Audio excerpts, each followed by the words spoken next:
Jambo la kwanza, tunataka kutoa pole kubwa sana kwa taifa la Kenya kwa kumpoteza waziri mkuu mstaafu wa Jamhuri ya Kenya. Wao walimuita baba na sisi tunamuita baba. Raila Amolo Odinga ni kiongozi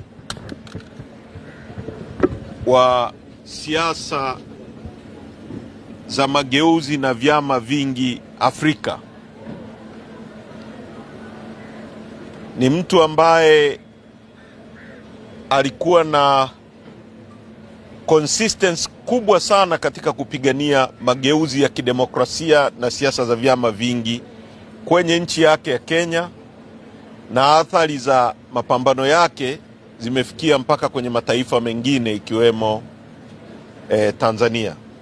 Wote tunajua baada ya sisi kuchaguliwa tulikutana naye Kenya, Nairobi, mimi na mwenyekiti wetu Mheshimiwa Lissu pamoja na mjumbe wa kamati kuu Lema tulimtembelea na tulifanya mazungumzo naye. Katika hatua za baadaye tutazungumza. Kwa hiyo tunatoa pole kubwa kwa chama chake cha ODM.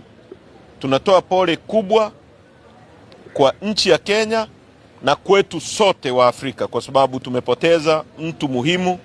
Kwa umri wake wa uzee ule wa miaka 80, ni mtu ambaye ni wazee ambao hata akija kwenye kusuluhisha jambo watu wote mnamsikiliza. Kwa hiyo apumzike kwa amani. Tunatoa pole kwa familia yake, tumeguswa sana, na sisi kama chama tutatoa taarifa rasmi ya kimaandishi na tutahudhuria msiba wake kumwaga